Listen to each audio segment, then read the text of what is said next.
إن الحمد لله ونستعينه ونستغفره ونؤمن به ونتوكل عليه ونعوذ بالله من شرور أنفسنا ومن سيئات أعمالنا من يهده الله فلا مضل له ومن يضلل فلا هادي له ونشهد أن سيدنا وحبيبنا ومولانا محمدا عبده ورسوله الذي أرسله بالحق بشيرا ونذيرا وداعيا إلى الله بإذنه وسراجا منيرا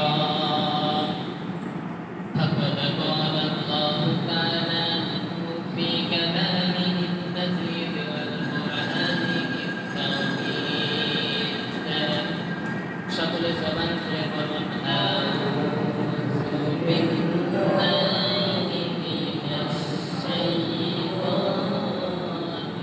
الرجيم بسم الله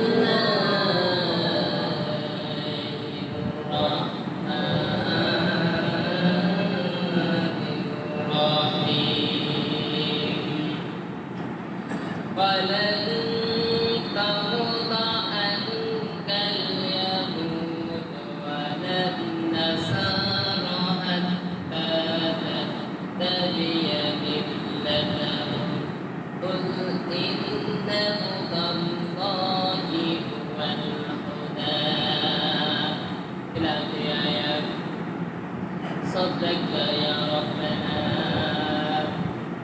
عن علي بن ابي هريره رضي الله تعالى عنه قال قال رسول الله صلى الله عليه وسلم وقال تعالى في شان حبيبي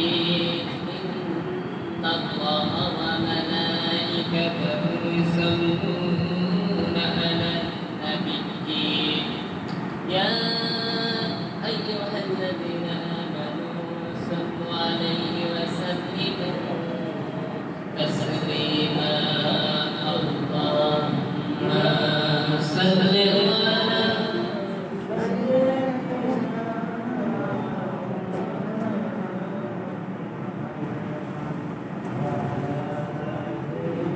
سيدنا شفيعنا محمد خير তোমার কাছে শুধু এই মোনাজাত মাকে তুমি ক্ষমা করো দাও উপহার চির জান্নাত হে রহমান তোমার কাছে শুধু এই মোনাজাত মাকে তুমি ক্ষমা করো দাও উপহার চির জান্নাত। আলহামদুলিল্লাহ। কুষ্টিয়া জেলার কুমারখালী থানার অন্তর্গত ওয়াশি গোরস্তান পাড়া জামে মসজিদের ভিতরে আল্লাহ রাব্বুল আলামিন আমাদের দুনিয়ার সমস্ত কাজ থেকে বিরত রেখে তার এই পবিত্র ঘরে পবিত্রতা অর্জন করার জন্য আমাদের নিয়ে আসলে সেই মহান আল্লাহ রাব্বুল আলামিনের দরবারে আমরা সবাই শুকরিয়া আদায় করছি। আলহামদুলিল্লাহ। সর্বোপরি দরুদ ও সালাম বিশ্ব মানবতার মুক্তির দূত জনাবে মুহাম্মদুর রাসূলুল্লাহ সাল্লাল্লাহু আলাইহি ওয়াসাল্লাম তার প্রতি অবতীর্ণ কোরআনে কারীম থেকে বিগত 4 সপ্তাহ ধরে আমরা সূরাতুল ফাতিহার বিষয়ে আলোচনা করতেছিলাম। তার শেষ খণ্ড আজকে আমরা আলোচনা করব ইনশাআল্লাহ বিমা শাহিদিল্লাহি তাআলা ওয়া তাওফীকি ইল্লা বিল্লাহ। আমরা গত সপ্তাহে বলেছিলাম যে আপনার চরিত্র যদি ঠিক না হয় তাহলে কিয়ামতের ময়দানে কিন্তু আপনি জাহান্নামে যাবেন এবং আল্লাহ রাব্বুল আলামিন আপনাকে জান্নাতে দিবেন না। এই জন্য অনেক মানুষকে আল্লাহ রাব্বুল আলামিন অসংখ্য মানুষ জাহান্নাম থেকে মুক্তি পাবে তার চরিত্র ভালো থাকার কারণে। খুব খেয়াল করেন মানুষ তার দেহের উপরে এই যে আল্লাহ রাব্বুল আলামিন আমাদের যে চেহারাটা বানিয়েছে এই চেহারার উপরে যদি কোনো দাগ করে অথবা যদি আপনার চেহারা যদি কালো হয় তাহলে অনেক মানুষ কিন্তু কেমিক্যাল অথবা ফেস ওয়াশ ব্যবহার করে ওই চেহারার উপর থেকে ওই দাগটা উঠানোর জন্য চেষ্টা করে, বলেন ঠিক কিনা? অথবা তার নিজের চেহারা তার নিজের কাছে পছন্দ নয়, এই জন্য অনেক ধরনের কেমিক্যাল ক্রিম দিয়ে তার চেহারাটাকে সৌন্দর্য করার জন্য চেষ্টা করে। কিন্তু এই আয়নার সামনে দাঁড়িয়ে যদি নিজের চরিত্র দেখা যেত তাহলে সেটাই সবচাইতে বড় উত্তম হতো, কিন্তু আল্লাহ রাব্বুল আলামিন তা করেন না। আল্লাহ রাব্বুল আলামিন বলতেছেন নিজের চেহারার দাগকে সুন্দর করার জন্য ফেস ওয়াশ ব্যবহার না করে যদি নিজের চরিত্র যদি ঠিক করত তাহলে সেটাই সফলতা হতো। কারণ কিয়ামতের ময়দানে সবচাইতে বেশি লোক জাহান্নাম থেকে মুক্তি পাবে তার চরিত্র ভালো থাকার কারণে। সম্মানিত উপস্থিতি, এই পর্যন্ত আমরা গত সপ্তাহে আলোচনা শেষ করেছি এবং বলেছিলাম যে আমরা নামাজে দাঁড়িয়ে আল্লাহ রাব্বুল আলামিনের কাছে সাহায্য চাচ্ছি, আল্লাহ তুমি ওই সমস্ত লোকদের পথ দাও যাদের উপরে তুমি পুরস্কার দান করেছো। এখন এই পৃথিবীতে কারা পুরস্কার পেয়েছে? 4 শ্রেণীর লোকেরা তারা পুরস্কার পেয়েছে, নবীরা, সিদ্দিকরা, সালেহিনরা আর নেককার বান্দারা। সম্মানিত উপস্থিতি, এখন এই নবীরা, সিদ্দিকরা, শহীদরা, সালেহিনরা, নেককার বান্দারা তারা কিন্তু এমনিতেই কিন্তু তারা পুরস্কার পায়। লক্ষ্য করে তাকিয়ে দেখুন আমার আপনার নবী বিশ্বনবী জনাবে মুহাম্মদুর রাসূলুল্লাহ সাল্লাল্লাহু আলাইহি ওয়াসাল্লাম তিনি ইসলামের জন্য যত কষ্ট করেছেন, নবীরা যত কষ্ট করেছেন, এই পৃথিবীতে তিনজন নবী বাদে সকল নবীরাই কিন্তু নির্যাতিত হয়েছে। আল্লাহ রাব্বুল আলামিন পৃথিবীর বুকে 1,24,000 পয়গম্বর আল্লাহ রাব্বুল আলামিন পৃথিবীর বুকে প্রেরণ করেছেন। এই 1,24,000 এর ভিতর থেকে 2 জন নবী বাদে সকল নবীরাই কিন্তু নির্যাতন হয়েছে, তারা মার খেয়েছে। হযরত ইউসুফ আলাইহিস সালাতু ওয়াস সালামের উপরে মিথ্যা তহমত দিয়ে তাকে 10 বছর কিন্তু জেলে আটকে রাখা হয়েছিল। এরপরে বিশ্ব নবীর মতন মানুষকে 3 বছর আবু তালিবের শিশির আবু তালিবের ছেলে বন্দী ছিল বিশ্ব নবী। এবং আমার আপনার নবী বিশ্ব নবীকে হত্যা করার জন্য কিন্তু একবার নয়, দুইবার নয়, প্রায় 82 বার কিন্তু টার্গেট করেছিল কাফেররা। কিন্তু আমার আল্লাহ রাব্বুল আলামিন বিশ্ব নবীর চরিত্রকে উসওয়াতুন হাসানা বলেছেন। तमाम পৃথিবীর মানুষদেরকে এই বিশ্ব নবীর চরিত্রের দিকে লক্ষ্য করতে বলেছেন আল্লাহ রাব্বুল আলামিন। এবং আল্লাহ রাব্বুল আলামিন এই বিশ্ব নবীর চরিত্র দিকে লক্ষ্য করে আল্লাহ রাব্বুল আলামিন ফরজ আইন করে দিয়েছে। এই যে আজকে 12 রবিউল আওয়াল বিশ্ব নবীর জন্মদিন, মিলাদুন নবী যেটা বলা হয়, কিন্তু এটা সিরাতুন নবী সাল্লাল্লাহু আলাইহি ওয়াসাল্লাম। এই দিনে কিন্তু অনেক আয়োজন হচ্ছে বিশ্বনবীর জন্য, বিশ্বনবী পৃথিবীর বুকে এসেছে। কিন্তু আজকে থেকে আমাদের শপথ নিতে হবে যে বিশ্বনবীকে আমরা কি করব? অনুসরণ করব। বিশ্বনবীকে তো ভালোবাসতেই হবে, কিন্তু তার পাশাপাশি কি করতে হবে? অনুসরণ করতে হবে। সম্মানিত উপস্থিতি, এই নবীরা 2 জন নবী বাদে কিন্তু এই পৃথিবীর বুকে সমস্ত নবীরাই কিন্তু নির্যাতিত হয়েছে। হযরত আদম আলাইহিস সালাতু ওয়াস সালাম আর হযরত সুলাইমান আলাইহিস সালাতু ওয়াস সালাম, এই 2 জন নবী বাদে কিন্তু পৃথিবীর বুকে সমস্ত নবীরাই কিন্তু নির্যাতিত হয়েছে, মার খেয়েছে। বিভিন্ন ধরনের মিথ্যা অপবাদ তাদের চরিত্রের উপরে দেওয়া হয়েছে। সবচাইতে বেশি কষ্টের শিকার হয়েছে নবীরা। বলেন কারা? কথা বলেন না কেন? সবচাইতে বেশি কষ্টের শিকার হয়েছে কিন্তু নবীরা। আল্লাহ রাব্বুল আলামিন আফসোস করে কোরআনে কারীমের ভিতরে সেই কথা বলতেছেন, ইয়া আসরাতান আলা ইবাদিহি মা ইয়াতিহিম মির রাসূলিন ইল্লা কানু বিহি ইস্তাহজিউন। সুবহানাল্লাহ। কোরআনে কারীম সূরাতুল ইয়াসিন 23 নম্বর পারার 1 নম্বর পৃষ্ঠা 7 নম্বর লাইনে আল্লাহ রাব্বুল আলামিন বলতেছেন, আল্লাহ রাব্বুল আলামিন মানুষদের জন্য আল্লাহ রাব্বুল আলামিন আফসোস করতেছেন।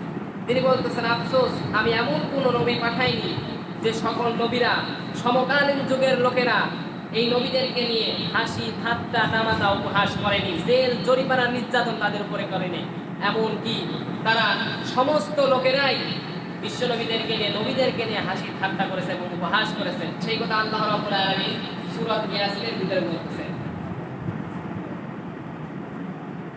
এই আয়াতের তাফসীরের দিকায় দেখবেন একটা গুরুত্বপূর্ণ তথ্য আছে। আল্লাহ রাব্বুল আলামিন বলতেছেন, আল্লাযীনা, যে বা যারা ইউযিউনা কষ্ট দেয় আল্লাহ এবং তার রাসূলকে, এবং আল্লাহকে লাহুম আযাবুন আলীম, তাদের জন্য আল্লাহ রাব্বুল আলামিন যন্ত্রণাদায়ক আযাব আল্লাহ রাব্বুল আলামিন তৈরি করে রেখেছেন। যারা বলেন নাউজুবিল্লাহ। যারা আরবি গ্রামার বোঝে তারা খুব খেয়াল করেন, এই যে আল্লাহ রাব্বুল আলামিন এখানে আযানা না দিয়ে গুনা মুজারে দিয়েছেন। এখানে মুজারে শব্দের শাব্দিক অর্থ আছে বর্তমান, ভবিষ্যৎ, প্রেজেন্ট, ফিউচার। তার মানে আগেও বিশ্বনবীকে মানুষরা কষ্ট দিয়েছে, এখনো দেবে, ভবিষ্যতেও দেবে। বলে ঠিক কিনা? এখন বিশ্বনবীকে কিভাবে তারা কষ্ট দেয়? কিছুদিন আগে এই যে ফ্রান্সের এক কুলাঙ্গারের বাচ্চা আমার বিশ্বনবীকে নিয়ে ব্যঙ্গত্ব কার্টুন বানিয়েছেন। এই ফ্রান্সের তিনি কিন্তু প্রেসিডেন্ট মানুষ, তিনি কি করেছেন? আমার বিশ্বনবীকে নিয়ে কার্টুন বানিয়েছেন। আল্লাহ রাব্বুল আলামিন কিয়ামতের ময়দানে বিশ্বনবী আমাদেরকে জিজ্ঞাসা করবেন, যখন আমি এই পৃথিবীর বুক থেকে চলে এসেছিলাম, এই পৃথিবীর বুকের মানুষরা যখন আমাকে নিয়ে কার্টুন বানালো, আমাকে নিয়ে যখন ব্যঙ্গত্ব আকারে আমাকে নিয়ে যখন গালাগালি করা হলো, আমাকে যখন দুশ্চরিত্র যখন করা হলো, তখন তোমরা কি করেছিলে? বিশ্বনবী কিন্তু কিয়ামতের ময়দানে হাউজে কাউসারের পাত্র নিয়ে আমাদের সামনে কিন্তু এই বক্তব্য দেবে। সেদিন তোমরা কি করেছিলে? সেই দিন কিন্তু আমরা এই প্রশ্নের জবাব কিন্তু আমরা দিতে পারবো। বিশ্বনবী বলবে, তুমি তো জেনেছিলে তোমার নবী চরিত্র যাদের চেয়েও সুন্দর ছিল। তোমার বিশ্বনবীকে যখন চরিত্র বলা হলো, তখন তুমি কি করেছিলে? এই কথা কিন্তু বিশ্বনবী আমাদের কিন্তু জিজ্ঞাসা করবে। সম্মানিত উপস্থিতি, এবং এখন তো ইউটিউবের জামানা, ফেসবুকের জামানা, যে দেখেন আজকে আমার বিশ্বনবীকে নিয়ে গালাগালি করা হচ্ছে। এক নাস্তিক, নাম হচ্ছে লুপা রহমান, আমাদের এই বাংলাদেশে বাড়ি, নাম হচ্ছে লুপা রহমান। ইন্টারনেটে গিয়ে সার্চ দিয়ে দেখবেন, এই লুপা রহমান আমার আল্লাহকে নিয়ে বাজে কথা বলেছে এবং বিশ্বনবীকে নিয়ে কটূক্তি করেছেন। আল্লাহ রাব্বুল আলামিন এই নাস্তিকদেরকে যদি হিদায়াত দান করে, হিদায়াত দান করুক, আর যদি না হিদায়াত যদি তাদের কপালে না থাকে, তাহলে আল্লাহ রাব্বুল আলামিন আপনার হাতের মতন ধ্বংস করে এই দুনিয়ার মধ্যে থেকে বিদায় করে দেবেন। সম্মানিত উপস্থিতি, এই জন্য আমার বিশ্বনবীকে নিয়ে যে ফ্রান্সের যে এখন আমার বিশ্বনবীকে নিয়ে ব্যঙ্গত্ব আকারে কার্টুন বানানো হলো, এখন এই ফ্রান্সকে আমাদের বয়কট করতে হবে। ফ্রান্সের যে সমস্ত পণ্য আমাদের এই বাংলাদেশে চলে, সমস্ত পণ্যগুলো বয়কট করতে হবে। এটাই আপনার জন্য এখন প্রতিবাদ হবে। সম্মানিত উপস্থিতি, আমি যে কথা বলতেছিলাম, তাহলে আমার আপনার নবীকে কিন্তু আগেও কিন্তু সমকালীন যুগের লোকেরা কিন্তু কষ্ট দিয়েছিল, এখনো দিচ্ছে, ভবিষ্যতেও দেবে। এখন বিশ্বনবীকে তারা কিভাবে কষ্ট দেয় সেই কথা আল্লাহ রাব্বুল আলামিন কোরআনে কারীমের ভিতর বলতেছেন। বিশ্বনবীর এখন যারা ওয়ারিস আছে, ওয়ারিসদের যদি কষ্ট দেওয়া হয়, তাহলে বিশ্বনবীকে স্বয়ং কষ্ট দেওয়া হবে। জোরে বলেন ঠিক কিনা? এই কথা আল্লাহ রাব্বুল আলামিন কোরআনে কারীমের ভিতর বলেছেন। ওয়ারাসাতুল আম্বিয়া, আলেমরা হচ্ছে নবীদের ওয়ারিস। নবীদের কি ওয়ারিস? আলেম উলামা নবীদের ওয়ারিস। কারণটা হচ্ছে এই পৃথিবীর বুকে সব চাইতে বেশি ভয় করে আলেমরা। জোরে বলেন কারা? আলেমরা সব চাইতে আল্লাহ রাব্বুল আলামিনকে ভয় করে। এই কথা বলার জন্য আল্লাহ রাব্বুল আলামিন কোরআনে কারীমের ভিতর কিন্তু সরাসরি আয়াত নাযিল করেছেন। সেই আয়াতটা আল্লাহ রাব্বুল আলামিন বলতেছেন, ইন্নামা ইয়াখশাল্লাহু মিন ইবাদিহিল উলামা। পৃথিবীতে সব চাইতে আল্লাহকে ভয় করে আলেমরা। আজকে আলেমরা কিন্তু জাতির কাছে কিন্তু নিরাপদ নয়। জোরে বলেন ঠিক কিনা? কথা বলেন না? আজকে আলেমরা কিন্তু জাতির কাছে নিরাপদ আছে? নিরাপদ নয়। সম্মানিত উপস্থিতি, এই আলেমদের সঙ্গে কিন্তু খবরদার আপনি বিয়াদব করবেন, বিয়াদবি করবেন না। কারণটা হচ্ছে এই আল্লাহ রাব্বুল আলামিন স্বয়ং আল্লাহ রাব্বুল আলামিন নিষেধ করেছেন। এটা আপনার জন্য লজ্জা করো। এই জন্য আলেমদের সঙ্গে কখনো কি করা যাবে না? বিয়াদবি করা যাবে না। ইসলামের জন্য বেশি কষ্ট করেছে, এই জন্য আল্লাহ রাব্বুল আলামিনের পক্ষ থেকে কিন্তু নবীরা কিন্তু পুরস্কার পেয়েছে। এখন এই ইসলামের জন্য কষ্ট করার কারণে বিশ্ব নবীরা কিন্তু সমস্ত নবীরাই কিন্তু আল্লাহ রাব্বুল আলামিনের কাছে পুরস্কার পেয়েছে। এরপরে 2 নম্বরে পেয়েছে সিদ্দিকিনা, সত্যবাদী যারা। এখন এই সত্যবাদী কারা? সত্যকে জানার পরে যে ব্যক্তি প্রত্যাখ্যান করে, সেই ব্যক্তি কখনো সত্যবাদী হতে পারে না।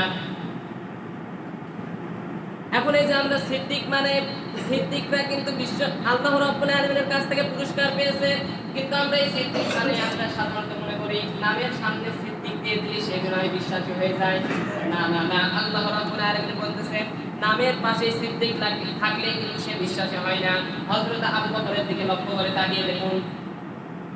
আমার আপনার মধ্যে বিশ্বনবী জনাবে মুহাম্মদুর রাসূলুল্লাহ সাল্লাল্লাহু আলাইহি ওয়াসাল্লাম তিনি মিরাজে গেলেন। মিরাজে যাওয়ার পরে তিনি যখন চলে আসলেন, আসার পরে একবার মসজিদের মেহরাবের উপরে বসে বলতেছেন, ঘোষণা করে দিলেন যে আমি আজকে রাত্রে এই মক্কাতুল হারাম থেকে বাইতুল আকসা পর্যন্ত গিয়েছি। এরপরে সেখান থেকে আমি সওয়ার করেছি, এরপরে 7 আসমান ভেদ করে আমি আরশে আযমে গিয়েছি।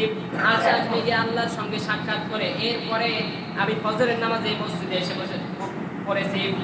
এই কথা যখন বিশ্বনবী যখন এই কথা তিনি যখন মসজিদের ভিতরে ঘোষণা দিয়ে দিলেন, ওই সময় তো বিজ্ঞানী ছিল না, কোনো সায়েন্স তখন ওই সময় ছিল না। এই জন্য শাস্তা ইমানদার সাহাবীদের ভিতরে এটা বিভ্রান্ত হয়ে গেল যে এটা বিশ্বনবী কি বলে, এটা নিয়ে তাদের ভিতরে বিভ্রান্তি শুরু হয়ে গিয়েছিল। এমনকি আবু জেহেল, আবু লাহাব তারা মসজিদের পাশ দিয়ে যাচ্ছিল। এই যে অবস্থায় যখন বিশ্বনবীর এই কথা শুনলেন, এই বিশ্বনবীর কথা শোনার পরে তারা সব চাইতে বেশি করে তারা একটা অট্টহাসি দিয়েছিল। এরপর আবু বকরের কাছে গিয়ে বলতেছে যে আবু বকর, বিশ্বনবী আজকে মসজিদের ভিতরে ঘোষণা দিয়েছে যে বিশ্বনবী নাকি আজকে রাত্রে মসজিদে হারাম থেকে চলে গিয়েছিল আরশে আযমে গিয়ে আল্লাহর সঙ্গে সাক্ষাৎ করে এরপরে ফজরের ওয়াক্তে এই মসজিদে এসে নামাজ পড়ছে, এটাকে তুমি বিশ্বাস করো? আবু বকর বলতেছেন এই কথা বিশ্বনবী বলেছেন। তখন আবু জেহেল বলতেছেন এই কথা আমি নিজের কানে শুনেছি। তখন আবু বকর বলতেছেন যে বিশ্বনবী মিথ্যা কথা বলে নাই, বিশ্বনবী যা বলেছেন নিতান্ত আমি আবু বকর বলতেছি বিশ্বনবী সত্য কথা বলেছেন। জোরে বলেন সুবহানাল্লাহ। এরপরে আবু বকর সিদ্দিক রাদিয়াল্লাহু তাআলা তিনি বিশ্বনবীর কাছে যেয়ে বলতেছেন ইয়া রাসূলুল্লাহ, আপনি কি মসজিদের ভিতরে এই কথা ঘোষণা দিয়েছেন আপনি নাকি আজকে রাত্রি আরশে আযমে গিয়ে আল্লাহর সঙ্গে সাক্ষাৎ করে আবার এই মসজিদে এসে নামাজ পড়েছেন? বিশ্বনবী বললেন হ্যাঁ আমি বলেছি। তখন আবু বকর বলতেছেন ইয়া রাসূলুল্লাহ, আপনি যা বলেছেন সত্য কথা বলেছেন। এরপরে আবার আপনার নবী বিশ্বনবী বললেন আবু বকরকে বললেন যে আবু বকর, তুমি শুধু আবু বকর না, তোমার নামের পাশে আজকে আরেকটা নামের উপাধি দেওয়া হলো, সেটা হচ্ছে সিদ্দিক। সেটা হচ্ছে কি? সেটা হচ্ছে সিদ্দিক। তার মানে আবু বকর কেন সিদ্দিক হলো?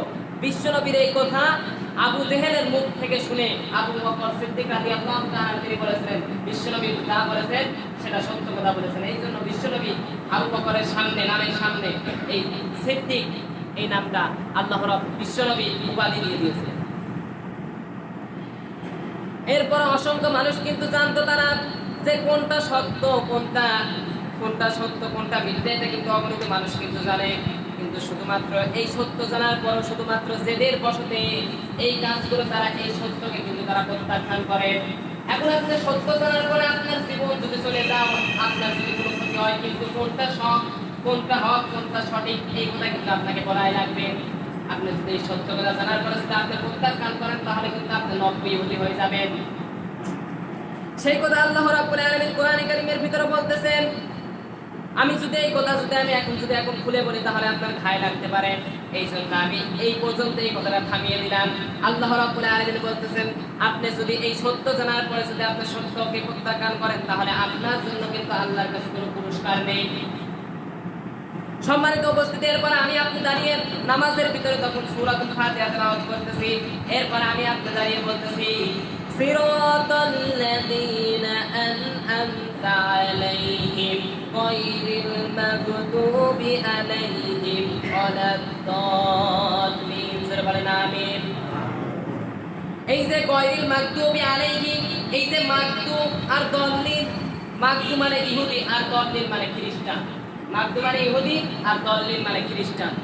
আমি আপনি নামাজে দাঁড়িয়ে আল্লাহর সামনে দাঁড়িয়ে বলতেছি আল্লাহ আমি তাদের পথ চাই না যাদের উপরে তুমি লানত করেছো। আল্লাহ রাব্বুল আলামিন এই পৃথিবীর বুকে দুইটা জাতির উপরে আল্লাহ রাব্বুল আলামিন লানত করেছেন এবং স্বয়ং আল্লাহ রাব্বুল আলামিন বদয়া দিয়েছেন। সেটা হচ্ছে এক নাম্বার হচ্ছে ইহুদি আর এক নাম্বার হচ্ছে খ্রিস্টান। আমি আপনি নামাজ দাঁড়িয়ে কিন্তু এই কথা বলতেছি, আল্লাহর এই বক্তব্য আমি আপনি কিন্তু আল্লাহর সঙ্গে সুরে সুর মিলিয়ে কিন্তু আমরা বলতেছি আল্লাহ আমি তাদের পথ চাই না যাদের উপরে তুমি লানত করেছো। সম্মানিত উপস্থিতি, এরপরে আল্লাহ রাব্বুল আলামিন আমরা বলতেছি গায়রিল মাগদুবি আলাইহিম, হায় আল্লাহ আমি তাদের পথ চাই না যাদের উপর তুমি লানত করেছো বদদুয়া করেছো, তাদের পথ আমি চাই না। এই যে গায়রিল মাগদুবি এই জায়গা কিন্তু আপনি দুইটা স্বীকৃতি কিন্তু আপনি দিয়ে দিলেন। সম্মানিত উপস্থিতি, কারণটা হচ্ছে আল্লাহ রাব্বুল আলামিন এই ইহুদি আর খ্রিস্টান জাতির উপরে বদদুয়া করেছেন, লানত করেছেন দুইটা কারণে। বলেন কয়টা কারণে? দুইটা কারণে আল্লাহ রাব্বুল আলামিন এই দুইটা জাতির উপরে আল্লাহ রাব্বুল আলামিন লানত দিয়েছেন। সেই কথা আল্লাহ রাব্বুল আলামিন বলতেছেন এই পৃথিবীর বুকে যত কিতাব এসেছে হযরত আদম আলাইহিস সালাম থেকে হযরত ঈসা রুহুল্লাহ পর্যন্ত 103 খানা কিতাব এসেছে। এই 3 খানা কিতাবের মধ্যে কিন্তু কিয়ামতের আগে কিন্তু একজন নবী আসবে। সেই নবীর নাম হচ্ছে আহম্মদ। জোরে বলেন নাম কি? আহম্মদ। বিশ্বনবীর আরেক নাম কি? আহম্মদ। এটা কিন্তু তাওরাতেও ছিল, ইনজিলেও ছিল। এই ইহুদি এবং খ্রিস্টানেরা তারা কিন্তু তাদের কিতাবে এই কথা উল্লেখ করা হয়েছিল যে কিয়ামতের আগে একজন নবী আসবে, তার নাম হবে মুহাম্মদ। এই খ্রিস্টান আর ইহুদি উভয় দুইজন কিন্তু তারা জানতো শেষ জামানে একজন নবী আসবে, তার নাম হবে মুহাম্মদ। সূরা সফের ভিতরে আল্লাহ রাব্বুল আলামিন এই কথা কোরআনে কারীমের ভিতরে সূরা সফের ভিতরে খুব সুন্দরভাবে তুলে ধরেছেন। মিনাত তাওরাতি ওয়া মুবাশশিরিন বিরাসূলি ইয়াতিহি মিন বাদিহি ইসমুহু আহমদ। ঈসা আলাইহিস সালাতু ওয়াস সালাম তার জাতির উদ্দেশ্য করেছিল যে, ও আমার জাতির লোকেরা, তোমরা শোনো, আমার পরে এমন একজন নবী আসবে যেই নবীর নাম হবে আহমদ। তার মানে বিশ্ব নবীর আরেক নাম হচ্ছে আহমদ। এই আহমদ নামে সরাসরি ডেকেছেন আল্লাহ রাব্বুল আলামিন, আর মুহাম্মদ ডেকেছিল তার চাচা নাম। এরপরে খুব খেয়াল করেন, সে তো সত্যবাদী এবং সে সত্য রাসূল। এটা ইহুদি এবং খ্রিস্টানেরা জানার পর তারা কিন্তু প্রত্যাখ্যান করেছিল। তারা বলেছিল যে বিশ্বনবী আসুক, তারা আমাদের বংশে না আসে, সে কেন কুরাইশ বংশে আসলো। এটা ইহুদি এবং খ্রিস্টানরা বলেছিল সে নবী হয়ে আসুক, আমাদের বংশে আসুক। কিন্তু তাদের বংশে কেন আসলো? মক্কায় কেন আসলো? এই ইহুদি এবং খ্রিস্টানেরা বলেছিল, এবং তারা নানান ধরনের তারা কিন্তু বাহানা শব্দ তারা ব্যবহার করেছিল, বিশ্বনবীকে নিয়ে তারা ঠাট্টা করেছিল। কিভাবে এটা ছিল? এই জন্য একজন নবী আসবে, তারা তার নিদর্শন কিভাবে হবে, তার নাম হবে মুহাম্মদ। এটা কিন্তু তাওরাতে ছিল, ইনজিলে ছিল, এবং ওই ইহুদি এবং খ্রিস্টানদের কিতাবেও কিন্তু এটা আছে, তারা কিন্তু জেনেছিল। কিন্তু এই জানার পরে তারা এই সত্যকে প্রত্যাখ্যান করার কারণে আল্লাহ রাব্বুল আলামিন তাদের উপরে লানত করেছেন, বদদোয়া করেছেন। সম্মানিত উপস্থিতি, এরপর আমি আপনি এই সূরা ফাতিহার শেষে গিয়ে বলতেছি আমিন। এই আমিন বলাটা হযরত আয়েশা রাদিয়াল্লাহু তাআলা আনহার হাদিস থেকে বর্ণিত করা হয়েছে, ইবনে কাসির থেকে প্রথম খণ্ডে এই সূরাতুল ফাতিহার তাফসীরের ভিতরে উল্লেখ করা হয়েছে। এখন আমাদের এই দেশে আমিন কেউ জোরেও পড়ে, আবার কেউ আস্তেও পড়ে।